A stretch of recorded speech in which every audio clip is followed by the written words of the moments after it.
আসসালামু আলাইকুম এভরিওয়ান। আশা করি সবাই অনেক ভালো আছেন। আমি কেমব্রিজ থেকে বলছি, আপনাদের সিলেটের মেয়ে। আজ আপনাদের সাথে শেয়ার করব খুবই সহজ আর সিম্পল একটি রেসিপি। এটা হচ্ছে মৃগেল ফিশ। আমার এক পাকিস্তানি বন্ধু আমার বাসায় যখনই বেড়াতে আসে, আমি চেষ্টা করি এই ফিশ কারিটা ওকে কুক করে খাওয়াতে। ও আমার হাতের এই ফিশ কারি খেতে খুব বেশি পছন্দ করে। যাদের রান্নাবান্না সম্পর্কে একটু কম ধারণা আর নতুন নতুন রান্না শিখছেন, তারা খুব সহজেই এই রেসিপি ফলো করে বানিয়ে নিতে পারেন। এই সিম্পল রেসিপি আমি আসলে আপলোড করছি আমার ওই পাকিস্তানি বন্ধুর জন্য। ও যদিও আমার পাশেই ছিল যখন আমি রান্নাটা কুক করি, তারপর ওর জন্য রেকর্ড করে রাখলাম যাতে আমার ভিডিও দেখে মাঝে মধ্যে ও কুক করে নিতে পারে। আপনি চাইলে রোহু ফিশও এই প্রসেসিংয়েই কুক করতে পারেন। আমার কাছে রোহু ফিশ আর মৃগেল ফিশের মধ্যে ব্যবধান খুব কমই মনে হয়। আমি প্রথমেই ফিশগুলোকে ভালো করে কেটে লবণ পানি দিয়ে ধুয়ে নিয়েছি। এখন আমি half teaspoon turmeric powder, half teaspoon chili powder, half teaspoon coriander powder আর আন্দাজ মতো লবণ দিয়ে ভালো করে মিশিয়ে নেব। তারপর এটাকে অ্যাটলিস্ট 10 মিনিটের মতো ম্যারিনেট করে নেব। এখন আমি একটি পাত্রের মধ্যে আন্দাজ মতো তেল দিয়ে দেব। তেল একটু গরম হওয়ার পর আমি ফিশগুলোকে শ্যালো ফ্রাই করে নেব।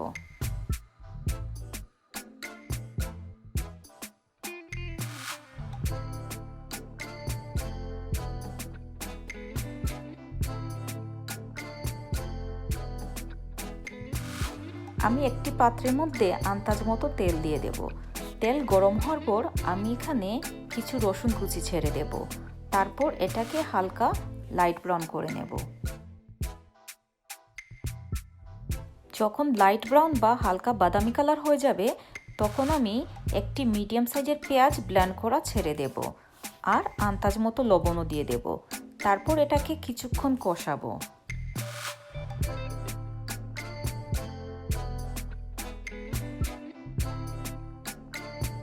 যখন হালকা বাদামি কালার হয়ে যাবে আর তেলটা উপরে বেশি উঠবে, তখন আমি স্পাইস ছেড়ে দেব।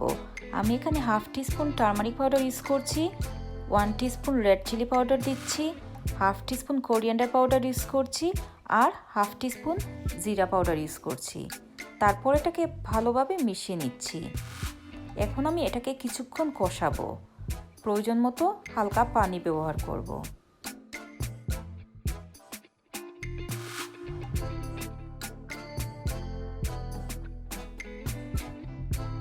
কিছুক্ষণ এইভাবে কষানোর পর আমি লিড দিয়ে ঢেকে রাখবো। তারপর এটাকে লিড দিয়ে ঢাকা অবস্থায় আরও 4 থেকে 5 মিনিট কষাবো। এইভাবে কিছুক্ষণ কষানোর পর আমি ফিশগুলোকে আলতোভাবে মশলার সাথে মিশিয়ে নেব।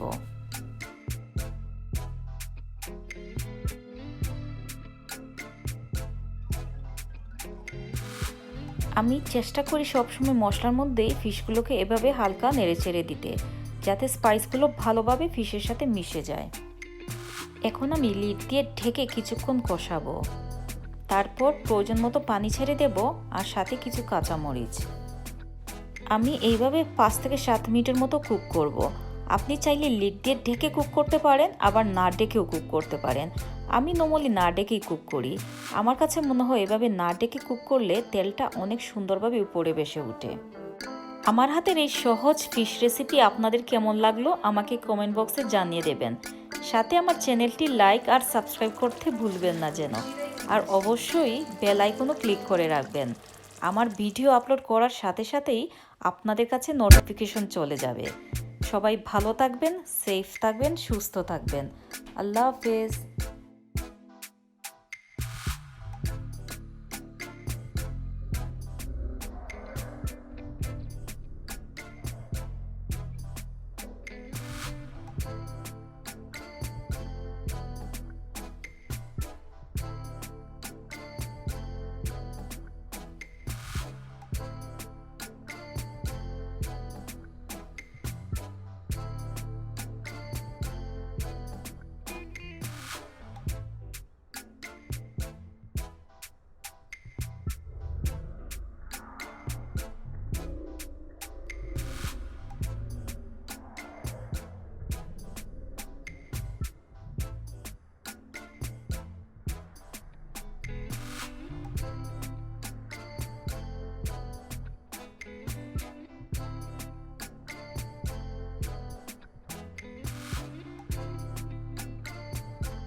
tasteless. I know, I think it's the hot weather, I would say.